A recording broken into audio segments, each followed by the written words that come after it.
Assalamualaikum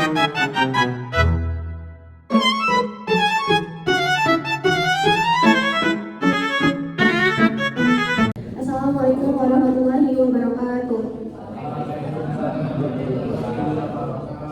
Selamat pagi semuanya, selamat pagi Ibu Distri Anggeri SNM. Terima kasih kepada Ibu Distri Anggeri SNM yang telah memberikan waktunya untuk memberikan presentasi. Sebelumnya, perkenalkan nama saya Mutiara Cantika Dewi dan juga rekan saya. Saya Lina Tiradita. Saya Priya Rimana. Saya Abang Muhammad Jawid.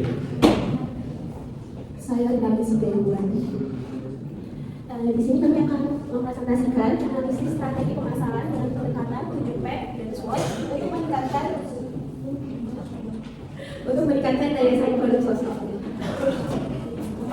Untuk materi utama ini dijelaskan oleh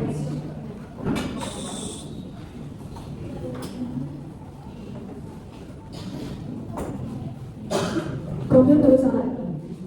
PT Sinar Sosro didirikan pada 17 Juli 1974 oleh Soehari Harto Sosro Jojo. Berawal dari usaha tersebut, yaitu Teh Cap Boto di Selawi, Jawa Tengah pada tahun 1940. Pada tahun 1969, lahir inovasi Teh Botol Sosro sebagai teh siap minum dalam kemasan botol utama di Indonesia dan dunia. Sosro kini menguasai sekitar 42% pangsa pasar teh kemasan di Indonesia dan dikenal dengan tagline ikonik apapun makanannya, minumnya teh botol Sosro. Yang berikutnya tentang marketing distribusi. Yang pertama itu tentang produk. Sosro menawarkan rasa teh multikas yang berdesain dengan varian seperti original, lemon, dan sesam. Kemasan ikoniknya yaitu botol beling dan PET, menjadi identitas merek yang kuat yang kedua dalam price. Itu harga terjangkau mulai dari 5.000, membuat produk mudah diakses dengan berbagai kalangan sesuai dengan positioning sebagai minuman rakyat. Yang ketiga, price, yaitu jaringan distribusi sangat luas, mencakup lebih dari 500.000 outlet di seluruh Indonesia, dari warung kecil hingga supermarket modern. Selanjutnya ada promosi, yaitu menggunakan iklan TV, billboard, dan slogan ikonik. Namun masih kurang agresif di platform digital dan media sosial. Yang kelima ada people atau orang.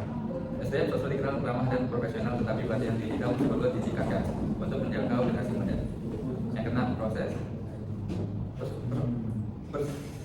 proses produksi dan distribusi sudah terstandarisasi, namun perlu inovasi dalam layanan digital dan respon konsumen. Yang ketujuh, physical evidence atau bukti fisik. Masa botol kaca dan plastik dari bukti fisik yang mudah dikenali meskipun ada isu lingkungan terkait kemasan plastik. Yang berikutnya ada analisis SWOT. Yang pertama ada strength, kekuatan. Merek kuat dan ikonik dengan sejarah panjang sejak 1940. Rasa otentik dan kualitas bahan baku lokal. Harga terjangkau dan distribusi sangat luas hingga ke konsumen. Kemasan beragam, botol, kotak, kaleng sesuai kebutuhan. Portofolio produk yang terus berkembang, termasuk teh hijau dan varian rasa baru. Yang kedua, weakness atau kelemahan. Kandungan gula tinggi menjadi isu kesehatan. Ketergantungan pada pasar domestik, ekspor masih minim. Kurang inovasi produk dibanding pesaing. Distribusi belum optimal di daerah terpencil. Kemasan kurang ramah lingkungan. Promosi digital masih lemah dan kurang relevan bagi anak muda. Yang ketiga, opportunities, peluang, ekspansi pasar digital dan e-commerce, peluang kolaborasi dengan influencer dan brand lokal. Tren minuman sehat membuka peluang varian rendah gula. Urbanisasi meningkatkan permintaan minuman praktis. Potensi ekspor ke pasar diaspora Indonesia di luar negeri. Yang keempat, trade ancaman, persaingan ketat dari merek lokal dan internasional. Regulasi pemerintah seperti baca gula dan aturan kemasan. Fluktuasi harga bahan baku vehicle. Perubahan preferensi konsumen ke produk sehat. Isu lingkungan terkait kemasan plastik, dampak pandemi dan ketidakstabilan ekonomi global. Yang terakhir di sini ada kesimpulan, Sosro memiliki fondasi yang kuat sebagai brand ikonik dengan distribusi luas dan harganya yang terjangkau. Namun untuk tetap kompetitif, Sosro perlu yang pertama ada inovasi dalam produk, contohnya variannya itu rendah gula dan kemasan yang ramah lingkungan. Yang kedua ada memperkuat promosi digital agar relevan bagi generasi muda. Dan yang ketiga ada mempertahankan dan meningkatkan kualitas layanan serta distribusi. Dan yang terakhir ada memanfaatkan peluang pasar sehat dan digital sambil mengatasi ancaman regulasi dan juga persaingan. Mungkin cukup presentasi dari kami. Apa ada yang ditanyakan? Boleh. Saya ingin bertanya kepada kelompok 9. Pertanyaannya itu Sosro sering sekali sebagai produk yang hampir selalu ada di kehidupan sehari-hari masyarakat Indonesia. Tapi kalau kita lihat dari sisi manajemen dan strategi jangka panjangnya, gimana Tempo Sosro memastikan kalau kekuatan brand yang sudah lama ini sudah lama ini nggak malah bikin perusahaan jadi terlena, apalagi di tengah perubahan perilaku konsumen yang sekarang makin peduli sama isu kesehatan, terus lingkungan dan tren minuman baru. Menurut kalian, strategi apa yang paling krusial supaya Tempo Sosro tetap relevan tanpa kehilangan identitas aslinya, dan resiko apa yang sebenarnya paling berbahaya kalau mereka salah ambil keputusan di fase ini? Ada yang perlu ditanyakan lagi? Perkenalkan, nama saya Parwadi, ingin bertanya ke Kompromi 9. Pertanyaannya, apa strategi yang bisa dilakukan oleh produk sosro ini untuk mempertahankan loyalitas konsumen atau kesetiaan konsumen agar tidak berpaling ke produk lainnya seperti minuman kemasan lainnya yang sama seperti itu? Baik, saya akan menjawab pertanyaan dari PS. Di sini pertanyaannya itu gimana Tempo Sosro memastikan kalau kualitas brand yang udah lama itu gak malah bikin perusahaan jadi terlena, sama strategi apa yang paling krusial supaya Tempo Sosro tetap relevan tanpa kehilangan identitas aslinya, dan risiko apa yang sebenarnya paling berbahaya kalau mereka salah ambil keputusan di fase ini. Jadi menurut kami, kalau dari sisi manajemen, kunci Tempo Sosro itu justru jangan terjebak rasa udah aman, tapi brand yang kuat itu harus diperlakukan sebagai aset yang harus dirawat, bukan tapi jual nyaman itu. Makanya yang krusialnya itu adalah inovasi yang terkontrol, misalnya yang sudah dijelaskan dari kesimpulan kami, yaitu varian produk gula atau kemasannya ramah lingkungan, tapi tetap bawa rasa dan inovasi teh aslinya atau filosofi dari teh aslinya yang jadi identitasnya Tempo Sosro ini. Dan strategi yang paling penting menurut kelompok kami yaitu adaptasi tanpa menghapus DNA, brand ikut tren atau kesehatan dan sustainability, tapi nggak berubah jadi minuman yang kehilangan ciri khasnya itu. Sementara resiko yang paling berbahaya itu ada dua. Yang pertama, terlalu repetitif atau nggak mau berubah sama sekali karena nggak ada ciri khas tertentunya sampai tinggal generasi yang baru, atau terlalu agresif ikut tren sampai konsumen lama merasa Tempo Sosro itu bukan sosok lagi. Balance di sini yang paling menentukan. Baik, saya akan menjawab pertanyaan dari Dava, yaitu mengenai strategi apa yang dilakukan oleh produk sosro yang bisa mempertahankan loyalitas konsumen agar para konsumen tidak berpaling ke produk kemasan lainnya. Itu yang pertama, menjaga konsisten rasa dan kualitas, yaitu loyalitas konsumen sosro terbentuk karena rasa dan kejutan khas. Konsisten ini harus dijaga agar konsumen tetap merasa nyaman dan produk dan percaya pada produk. Yang kedua, inovasi produk sesuai dengan kebutuhan konsumen, yaitu menghadirkan varian baru seperti yang daur juga atau kemasan yang lebih praktis tanpa menghilangkan cita rasa asli, dapat memenuhi kebutuhan konsumen yang semakin sadar kesehatan. Yang ketiga, harga yang kompetitif dan terjangkau, yaitu menjaga harga tetap seimbang dengan kualitas agar konsumen merasa produk sosro tetap worth it dibandingkan dari lain. Yang keempat, ketersediaan produk yang luas, itu memastikan daya botol sosro mudah ditemukan di berbagai tempat, mulai dari warung kecil, minimarket hingga restoran, sehingga konsumen tidak perlu beralih ke produk lain. Yang kelima, komunikasi dan kedekatan emosional dengan konsumen melalui iklan, media sosial, dan kampanye yang relevan dengan kehidupan sehari-hari. Sosro dapat memperkuat ikatan emosional dengan konsumen lintas generasi. Yang keenam, komitmen terhadap isu lingkungan dan sosial, di mana upaya penggunaan sama-sama lingkungan dan kampanye isu lingkungan dapat meningkatkan kepercayaan serta loyalitas konsumen, terutama generasi muda. Dapat gimana? Ini pertanyaan. Menurut kalian seberapa penting peran iklan, televisi, dan media tradisional lainnya dibandingkan dengan pemasaran digital dalam strategi promosi sosro saat ini? Oke, nama pemain.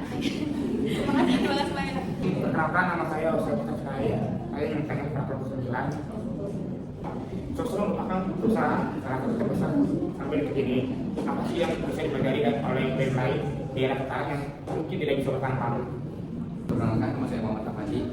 Saya ingin bertanya, apakah ketergantungan yang tinggi pada produk teh manis menjadi risiko jika tren gaya hidup sehat tanpa gula terus meningkat di 2026? Jika benar, apakah Sosro bertransformasi dari perusahaan teh manis menjadi perusahaan minuman sehat sebelum tren pasar meninggalkan mereka, dan serta baca infrastruktur serta formulasi berbeda untuk menghadapi dunia yang semakin menghindari gula di tahun 2020? Terima kasih.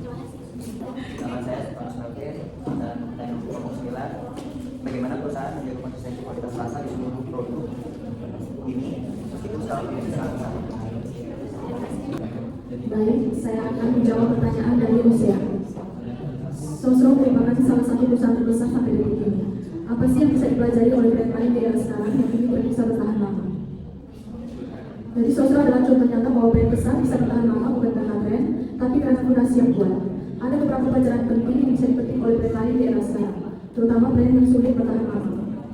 Yang pertama, punya identitas brand yang jelas dan konsisten. Sejak awal, Sosro tidak perlu berubah identitas. Mereka konsisten sebagai ciri asli dalam kemasan. Banyak brand sekarang gagal karena terlalu sering ganti konsep, ikut semua tren tanpa arah. Pelajarannya, brand harus tahu siapa dirinya sebelum ingin relevan. Yang kedua, fokus ke produk bukan sekedar viral. Sosro besar karena kualitas produk yang stabil, bukan karena sensasi saat sebaliknya banyak brand baru. Yang ketiga, bangun loyalitas emosional bukan hanya transaksional. Sosro hadir di momen sehari-hari masyarakat, makan siang, hajatan, acara keluarga. Artinya, konsumen membeli karena kebiasaan dan rasa percaya. Brand lain sering hanya fokus diskon dan promo, bukan hubungan jangka panjang. Dan keempat, inovasi yang terkontrol dan relevan. Sosro tidak agresif mengikuti semua tren, tapi berinovasi saat memang dibutuhkan, tetap menjaga DNA produk pelajarannya. Tidak semua tren harus diikuti, selama bisa merusak brand. Yang kelima, distribusi lebih penting dari sekedar branding. Sosro memahami bahwa produk harus mudah ditemukan, selalu tersedia. Banyak brand gagal bukan karena produk buruk, tapi karena banget distribusi. Yang keenam, berpikir jangka panjang bukan keuntungan cepat. Sosro membangun bisnis untuk puluhan tahun, bukan hanya satu musim. Bagaimana Usia? Bagaimana saya? Saya mau menjawab pertanyaan dari Maya. Soalnya itu menanya seberapa penting peran iklan televisi dan media tradisional lainnya dibandingkan dengan pemasaran digital dalam strategi promosi Sosro saat ini. Iklan televisi dan media tradisional tetap penting untuk Sosro, terutama dalam menjaga citra sebagai merek nasional yang legendaris dan menjangkau pasar massal di seluruh Indonesia, termasuk daerah dengan akses internet terbatas. Namun pemasaran digital lebih kritis untuk masa depan karena pertama menjangkau generasi muda, Gen Z dan milenial yang hidup di dunia digital. Kedua, membangun interaksi dua arah dan relevansi melalui media sosial. Ketiga, mengukur efektivitas kampanye secara real time. Jadi kesimpulannya, Sosro perlu strategi hibrid, gunakan iklan TV untuk memperkuat identitas dan nostalgia, dan gunakan digital untuk menjangkau audiens baru dan beradaptasi dengan tren terkini. Tanpa digital, Sosro berisiko kehilangan generasi mendatang. Apa jelas? Terima kasih. Selanjutnya saya akan menjawab pertanyaan Al-Fandi. Apakah ketergantungan yang tinggi pada produk teh manis Sosro menjadi resiko jika gaya hidup sehat tanpa gula terus meningkat di 2026? Jika benar, apakah Sosro bertransformasi dari perusahaan teh manis menjadi perusahaan yang masih sehat? Sebelum pasal meninggal mereka. Pertama, apakah ketergantungan pada teh manis itu resiko, yaitu resiko tinggi pada produk teh manis pada gaya hidup dan sekarang, khususnya milenial dan Gen Z semakin sadar akan kesehatan dan cenderung memilih produk nasional atau lokal juga di minuman bergula tinggi. Yang kedua, apakah Sosro bisa bertransformasi dari perusahaan teh manis menjadi perusahaan memang sehat? Bisa. Kita sudah memiliki varian yang bukan hanya teh manis original, varian less juga dan tawar. Sosro sudah menjual yang menunjukkan langkah awal untuk menjawab permintaan skala usia rendah atau tanpa gula. Seberapa siap Sosro menghadapi gaya minuman tanpa gula di 2026? Kepercayaan merek dan distribusi yang kuat, Sosro punya jaringan distribusi yang luas di Indonesia yang merupakan modal besar ketika memperkenalkan produk baru. Saat ini pilihan sehat masih pada level gula, rendah atau tanpa gula, tetapi belum meluas ke minuman berfungsi. Minuman berfungsi atau nutrisi tambahan. Kalau ingin berevolusi menjadi program yang sehat secara penuh, Sosro perlu memperkuat cara R&D untuk formulasi baru. Misalnya minuman teh dengan probiotik, antioksidan, atau campuran herbal fungsional. Hal tersebut mungkin belum sebuah perusahaan minuman baru yang masih sebagai tahu referensi. Dan terakhir, strategi yang bisa Sosro lakukan supaya transformasi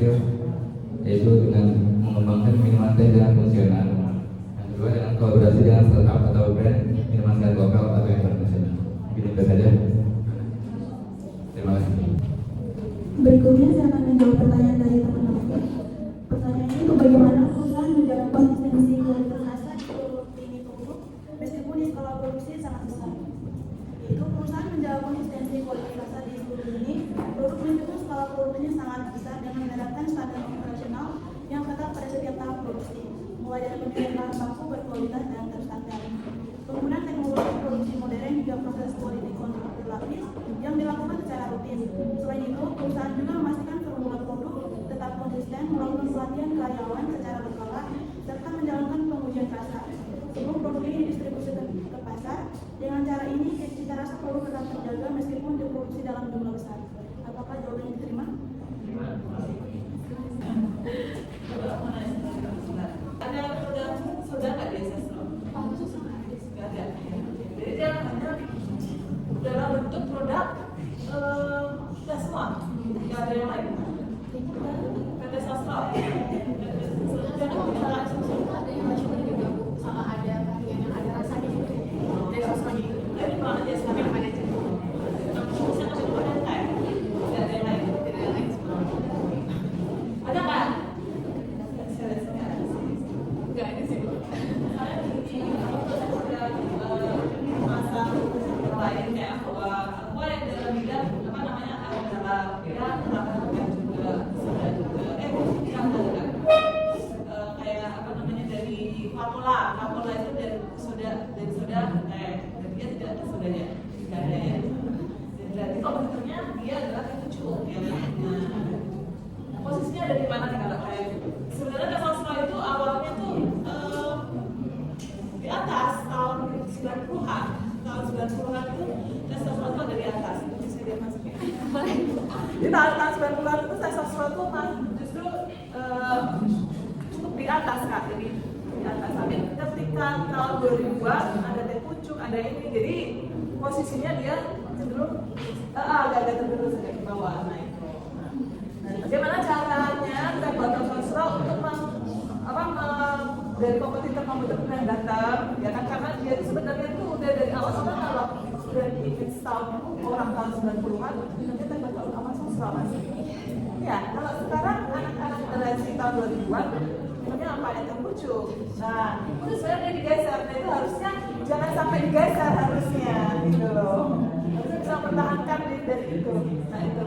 Ya, tapi ini sudah telat strategi, tidak telat. Nah, bagaimana caranya saat ini walaupun dengan kompetisi yang ada apa namanya tangkah yang lain ya, bagaimana mempertahankan betul tidak bisa dari lagi seperti tahun 90-an. Sekarang juga. Terima kasih banyak. Ya.